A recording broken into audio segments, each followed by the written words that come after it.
Assalamualaikum warahmatullahi wabarakatuh. Rekan-rekan mitra media, pada kesempatan siang hari ini kami akan menyampaikan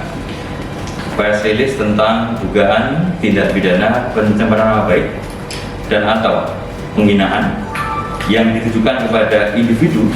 atau kelompok atau perkumpulan kelompok masyarakat melalui media sosial, khususnya adalah Facebook, dengan cara tersangka MH mengunggah atau memposting di akun media sosial Facebook miliknya dengan postingan menyandingkan foto anggota DPRK Aceh Jaya dengan foto saudara Irwanto, Ketua Pemuda Pancasila, dengan kata-kata perbedaan pro rakyat dengan pro porno. Perlu kami tegaskan bahwa perbuatan yang dilakukan oleh saudara tersangka MH itu adalah memposting di dalam akun media sosial Facebook dimilikinya dengan menyandingkan foto anggota DPRK, foto saudara Irwanto dengan kata-kata perbedaan pro rakyat dengan pro porno,